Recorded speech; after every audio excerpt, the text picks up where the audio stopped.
Hello friends, வணக்கம். நான் ரசையா. இந்த உலகத்தில் பேரண்ட்ஸோட அன்பு, அதிலும் குறிப்பாக சொல்லணும் அப்படின்னா அம்மாவுடைய அன்பு. இந்த அன்பை விவரிக்கிறதுக்கு உலகத்தில் வார்த்தையே இல்லை அப்படின்னு சொல்லலாம். இந்த வீடியோ பார்க்குற எத்தனையோ அம்மா உங்கள் குழந்தைகளுக்காக மிகப்பெரிய தியாகங்கள் பண்ணியிருப்பீங்க. அது ஜஸ்ட் லைக் தட்னு இதெல்லாம் பெரிய விஷயமா, என் குழந்தைங்களுக்காக என் உயிரை கூட கொடுப்பேன் அப்படிங்கிற அம்மாக்கள் நம்ம ஊர்களில் இன்னமும் இருக்காங்க. அதே மாதிரி இந்த வீடியோ பார்க்குற பசங்களாக இருக்கட்டும், உங்கள் அப்பா அம்மா மேலே நீங்கள் எவ்வளோ அன்பு காட்டுவீங்க அப்படின்னா, அம்மா அப்பா வச்சிருக்கிற அந்த அன்புக்கு நிகரா நிறைய பசங்க அவ்வளோ அன்பா இருக்கிறதும் அதுக்காக அம்மா அப்பாவை செய்யறதையும் நம்ம பார்த்துருக்கோம். அந்த மாதிரி தான் இந்த வீடியோவில் நான் சொல்ல போற ஒரு தாய் தன்னுடைய மகனுக்காக எக்ஸ்ட்ரீம் அன்புல ஒரு விஷயத்த பண்ணியிருக்கிறாங்க. அது என்ன விஷயம் அப்படிங்கிறது தான் இந்த வீடியோவில் நான் சொல்ல போகிறேன். சரி, நேரடியாக இந்த கிரைம் சம்பவத்தில் போகிறதுக்கு முன்னாடி இது வரைக்கும் இந்த சேனலை நீங்கள் சப்ஸ்கிரைப் பண்ணாமல் பார்த்துட்டீங்கன்னா சப்ஸ்கிரைப் பண்ணிங்க. இந்த வீடியோ பிடிச்சிருந்தா வீடியோட இறுதியில் அதுக்கு ஒரு லைக்கையும் போடுங்க. இந்த சம்பவம் எங்கே நடக்குது அப்படின்னா, உத்தரப்பிரதேசத்துல கான்பூர் திகாத்துல அங்கத்பூர் அப்படின்னு ஒரு வில்லேஜ் இருக்குது. இந்த கிராமத்தை சேர்ந்த பையன் பேரு பிரதீப் சிங். இவனுக்கு 25 வயசு. இந்த பையன் கடந்த 4 வருஷமா ஆந்திராவில் ஒர்க் பண்ணிட்டு இருக்கான். தீபாவளிக்கு வந்த இந்த பிரதீப் ஒரு மாசம் அம்மா கூட இருக்கணும் அப்படிங்கிறதுக்காகவே லீவு போட்டு வந்தான். தீபாவளி முடிஞ்சு அடுத்த ஒரு வாரத்துல கிளம்பணும் அப்படிங்கிறது தான் அவனுடைய பிளான். அக்டோபர் 27 அன்னைக்கு ஈவினிங் 7 மணிக்கு அம்மா கிட்ட சொல்லிட்டு கிளம்புறான். அம்மா, என்னோட ஃப்ரெண்ட்ஸை பார்த்துட்டு வந்துடுறேன் அப்படின்னு சொல்லிட்டு 7 மணிக்கு போனவன் 9 மணி வரைக்கும் திரும்பி வரல. அம்மா என்ன பண்றாங்கன்னா, பிரதீப்புக்கு ஃபோன் பண்ணி பார்க்குறாங்க. ஃபோன் சுவிட்ச் ஆஃப்னு வருது. மறுபடி ட்ரை பண்ணவங்க அடுத்த அரை மணி நேரம் கழிச்சு, இதுக்கப்புறம் பையனை நம்ம தேடாமல் இருக்கிறது தப்பு அப்படின்னு உணர்ந்தவங்க அந்த வீட்டில் இருந்த தன்னுடைய மாமனார், அவர் பேரு ஜெகதீஷ் நாராயணன். இவருக்கு 80 வயசு, ரொம்ப ஒரு முதியவர். அவர்கிட்ட போயிட்டு, மாமா இந்த மாதிரி பிரதீப்பை போனா அவன் ஃபோன் சுவிட்ச் ஆஃபாக இருக்கு, காணா, எனக்கு பயமா இருக்கு அப்படின்னு சொல்றாங்க. உடனடியா அந்த வயசான காலத்திலையும் அந்த தாத்தா என்ன பண்ணியிருக்காருன்னா, இவங்க அங்கிள் சஞ்சய் அவருக்கு ஃபோன் பண்ணி உடனே வர சொல்லியிருக்காரு. கசின் 2 பேர் இருக்காங்க. அவங்க பேர் ஒன்று சௌரவ், இன்னொரு பேர் சிவம். இந்த 2 பேரையும் வர சொல்லி பிரதீப்பை தேடுங்க அப்படின்னு சொல்லியிருக்காங்க. இந்த எல்லாருமே போய் தேடி பார்க்க ஆரம்பிக்கிறாங்க, அம்மா உட்பட. அப்படி தேடும்போது பிரதீப் வழக்கமாக போகிற கடைகள், அவங்க ஃப்ரெண்ட்ஸ் வீடு, இப்படி எல்லா இடத்தையும் தேடும்போது எங்கேயுமே பிரதீப் வரல அப்படிங்கிற தகவலே வருது. 11 மணி ஆயிடுச்சு. இதுக்கப்புறமும் நம்மளா தேடுறது சரியில்லை அப்படின்னு முடிவு பண்ணி இவங்க என்ன பண்றாங்கன்னா, தேராபூர் போலீஸ் ஸ்டேஷனை போயிட்டு ஒரு மிஸ்ஸிங் கம்ப்ளைண்ட்டை பதிவு பண்றாங்க.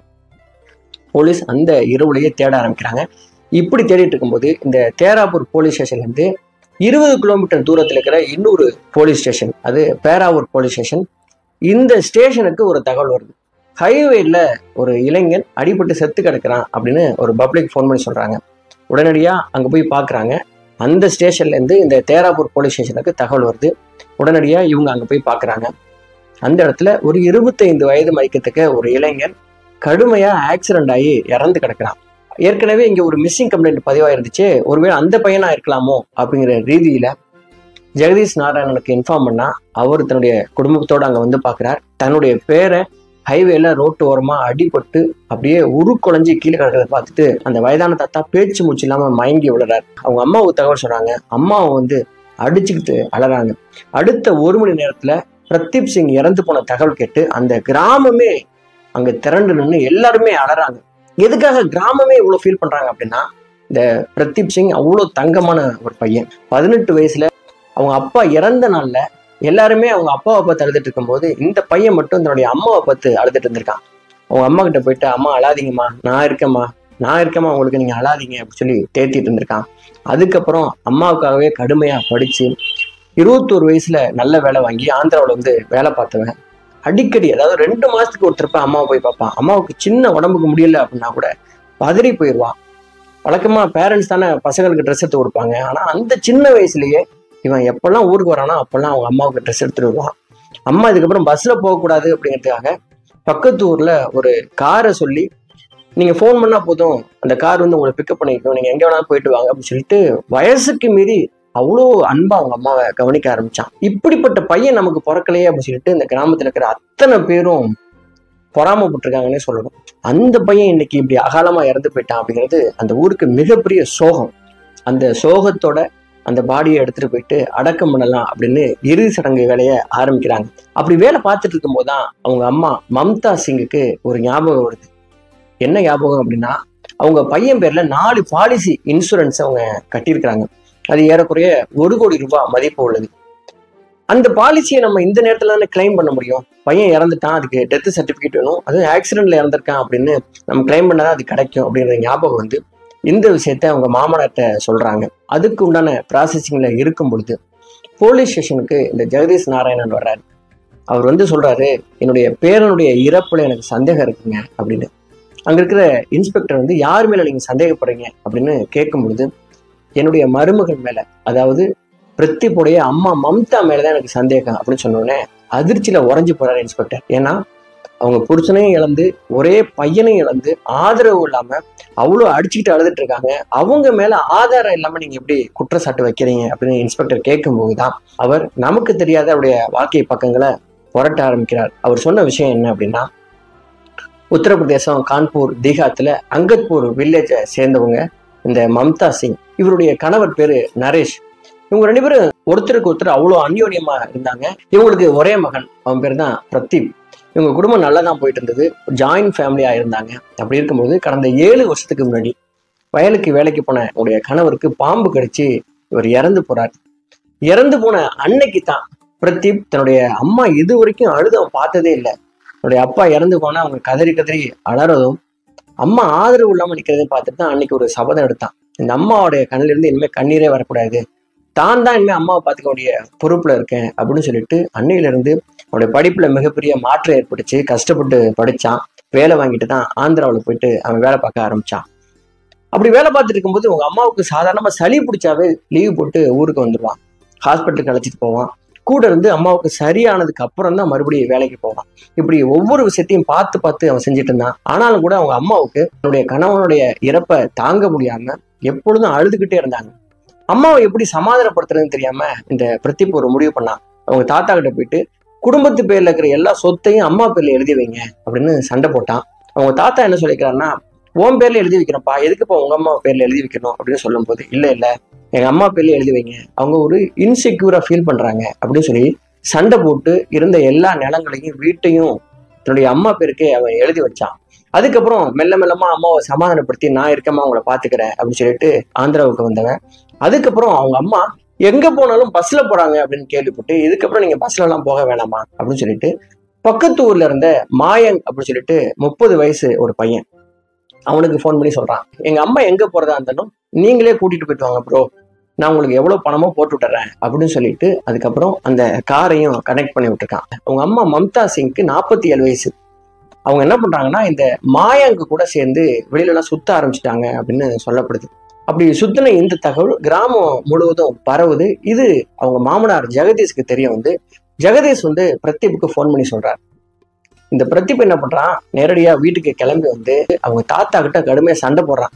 எங்க அம்மா மேல நீங்க எப்படி அபாண்டமா எப்படி பழி சொல்றீங்க, இதுக்கப்புறம் நீங்க இப்படி சொன்னீங்க அப்படின்னா இந்த வீட்டை விட்டு நான் போயிடுவேன், எங்க அம்மாவையும் கூட்டிட்டு போயிடுவேன் அப்படின்னு சொல்லிட்டு பயங்கரமா அவன் சண்டை போட்டு அவங்க அம்மாவை சமாதானப்படுத்திட்டு மறுபடியும் ஆந்திராவுக்கு வேலைக்கு போயிடுறான்.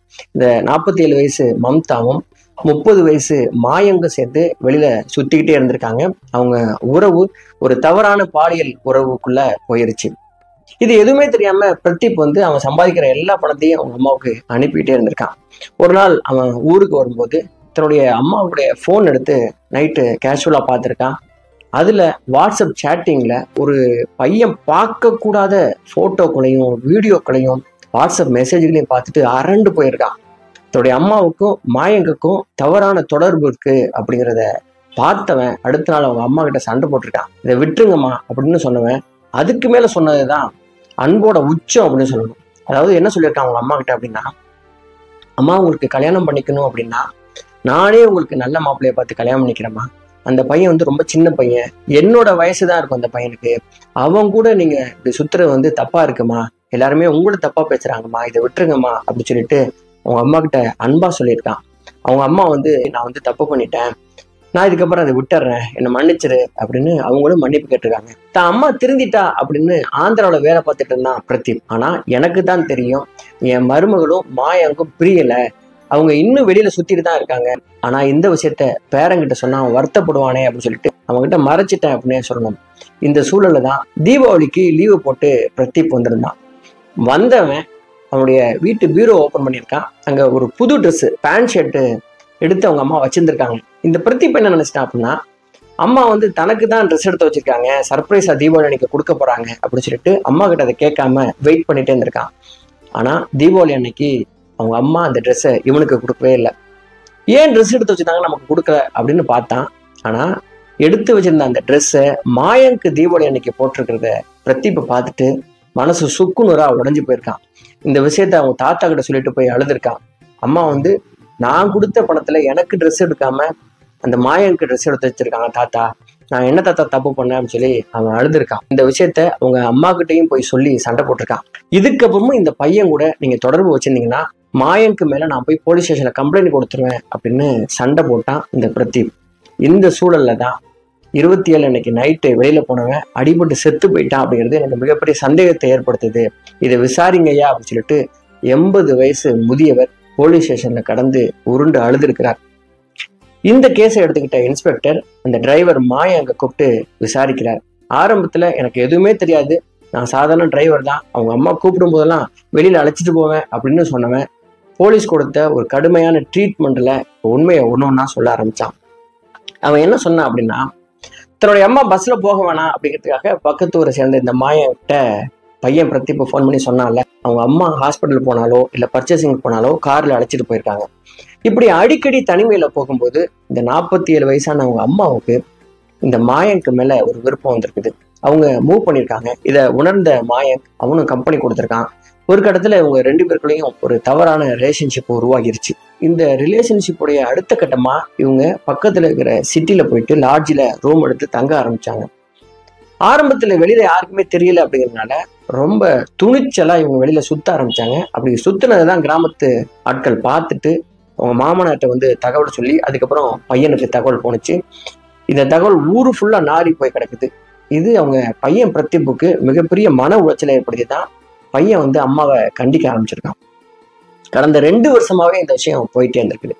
இந்த சூழல்ல தான் 1 வருஷத்துக்கு முன்னாடி தன்னுடைய பையன் மேல அம்மா 4 பாலிசிய கட்டுறாங்க. ஏறக்குறைய 1 கோடி ரூபாய்க்கு இன்சூரன்ஸ் கட்டுறாங்க தன்னுடைய மகன் மேல. அடுத்த கட்டமா மகன் வந்து நீங்க இந்த கள்ள தொடர்பை விடல அப்படின்னா நான் ஸ்டேஷன்ல கம்ப்ளைண்ட் கொடுத்துருவேன் அப்படின்னு சொன்னதும் அந்த நாள், அதாவது அக்டோபர் 27 அன்னைக்கு நைட்டு 7 மணிக்கு இந்த பிரதீப்புக்கு மாயங்கும் அவனுடைய தம்பி ரிஷியும் சேர்ந்து ஃபோன் பண்ணியிருக்காங்க. பிரதீப் நீங்க கொஞ்சம் வெளியில வாங்க, பக்கத்துல இருக்கிற தாபால போய் நம்ம சாப்பிடுவோம், சாப்பிட்டுட்டு நமக்குள்ள சில பிரச்சனைகள் இருக்குல்ல அதை பேசி தீர்த்துக்கலாம், இதோட இதை முடிச்சுக்கலாம் அப்படின்னு சொல்லியிருக்கான். பிரச்சனையை பேசி முடிச்சுக்கலாம் அப்படின்னு சொன்னதும் ரொம்ப சந்தோஷப்பட்ட பிரதீப் வெளியில வந்திருக்கான். அங்க கார்ல வெயிட் பண்ணிட்டு இருந்திருக்கான் இந்த மாயங்கம் அவனுடைய சொந்த தம்பி ரிஷியும். 3 பேரும் கார்ல ஏறி போயிட்டு இருக்கும் போதுதான் பேராவூர் அந்த பகுதியில் இருக்கிற ஹைவேல வண்டியை ஒரு இடத்துல நிறுத்தியிருக்காங்க. அந்த இடம் எப்படிப்பட்ட இடம் அப்படின்னா ஒரு வனாந்தரமான இடம், அங்க யாருமே கிடையாது. கோயம்புத்தூர்ல கூட ஏர்போர்ட்டுக்கு பின்னாடி ஒரு இடம் இருந்துச்சுன்னு சொன்னாங்கல்ல, அந்த மாதிரியான ஆள் நடமாட்டம் இல்லாத ஒரு பகுதி. அந்த இடத்துல வண்டியை நிறுத்தினதும் சடார்னு காருக்குள்ள மறைச்சு வச்சிருந்த சுத்தியலால மாயனுக்கு இந்த பிரதீப்போட தலையில அடிக்க ஆரம்பிக்கிறான். பக்கத்துல இருந்த ரிஷியும் அங்க இருக்கிற கட்டையால அடிக்க ஆரம்பிக்கிறாங்க. இதுல அலறி துடிச்சிருக்கான். அடுத்த கொஞ்ச நேரத்துல துள்ள துடிக்க இறந்து போயிருக்கான் இந்த பிரதீப். இந்த பாடியை அங்கிருந்து கொஞ்ச தூரம் ஒரு ஹைவே ரோட்டுக்கு சைட்ல உருட்டி விட்டு அங்கிருந்து எஸ்கேப் ஆயிருக்காங்க. இந்த சம்பவம் தான் அங்க இருக்கிற போலீஸ் ஸ்டேஷன் மூலமா தேராப்பூர் போலீஸ் ஸ்டேஷனுக்கு வந்து இந்த பாடி எடுத்து நான் சொன்ன இந்த மொத்த கதைகளும் அங்க நடந்தது. இந்த சம்பவத்தை கேட்டதும் இந்த நேரத்துல அவங்க அம்மா மம்தா சிங் எங்க இருந்தாங்க அப்படின்னு போலீஸ் செக் பண்ணும் போதுதான் ஒரு விஷயம் தெரிய வருது. அவங்க அம்மா தன்னுடைய பையனை அடிச்சு கொல்லும் போது அதுக்கு பக்கத்திலே இருந்திருக்காங்க அப்படிங்கிற விஷயம் எப்படி போலீஸ் கண்டுபிடிச்சாங்க அப்படின்னா, மாயங்கோட செல்போன் டவரும் அவங்க அம்மா மம்தா சிங்கோட செல்போன் டவரும் அந்த 3/4 மணி நேரம் ஒரே இடத்துல ஹைவே ரோட்டுக்கிட்ட இருந்ததை உறுதிப்படுத்திருக்காங்க. இந்த டெக்னிக்கல் எவிடன்ஸ், இந்த பிரதீப் அழைச்சிட்டு போன காரு, அடிச்சு கொள்ள பயன்படுத்தின சுத்தியல், இப்படி எல்லாத்தையுமே எடுத்திருக்காங்க. மாயங்க கைது பண்ணியிருக்காங்க. ரிஷி தப்பிச்சு ஓடி இருக்கான். அவனுடைய காலில் சுட்டு பிடிச்சி அவனையும் கைது பண்ணியிருக்காங்க. மம்தா சிங் வந்து எஸ்கேப் ஆயிருக்காங்க. ஒரு நாள் அவங்கள முழுவதும் தேடி அதுக்கப்புறம் ஒரு வில்லேஜில் வச்சு அவங்களையும் கைது பண்ணியிருக்காங்க. இந்த 3 பேரையும் கோர்ட்ல நிறுத்தி இப்போ ஜெயில இருக்காங்க.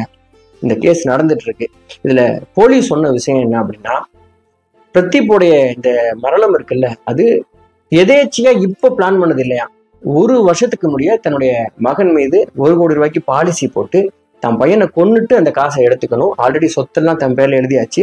அதுக்கப்புறம் மொத்தமா எல்லாத்தையும் வித்துட்டு தன்னுடைய கள்ளக்காதலன் கூட போய் வாழணும் அப்படிங்கிறதுக்காக சொந்த தாயே தன்னுடைய மகனை கொன்ன அந்த சம்பவம் அந்த பகுதி முழுவதும் நாடு எங்க போயிட்டு இருக்கு அப்படின்னு புலம்ப வச்சிருக்க இந்த கிராமத்து மக்கள் எல்லாரையும், அம்மாவுடைய அன்புக்கு நிகரா இந்த உலகத்துல வேற அன்பு இல்லைன்னு சொல்லக்கூடிய எந்த நாட்டுல தான் இப்படிப்பட்ட ஜடங்களும் வாழ்றாங்க.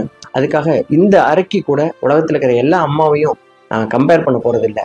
இப்படிப்பட்ட ஜென்மங்களும் நம்ம உலகத்துல இருக்காங்க. பணத்துக்காக, காமத்துக்காக என்ன வேணாலும் பண்ணலாம், எவ்வளவு பெரிய அசிங்கத்தை வேணாலும் நிறைவேற்றலாம் அப்படின்னு நினைக்கிறவங்களும் இந்த உலகத்துல இருக்கிறாங்க. சரி நண்பர்களே, முறையற்ற காமம் அப்படிங்கிறது ஒரு பாம்பின் விஷம் போல, மெல்ல அது உடல்ல பரவி ஆளை கொள்ளும்.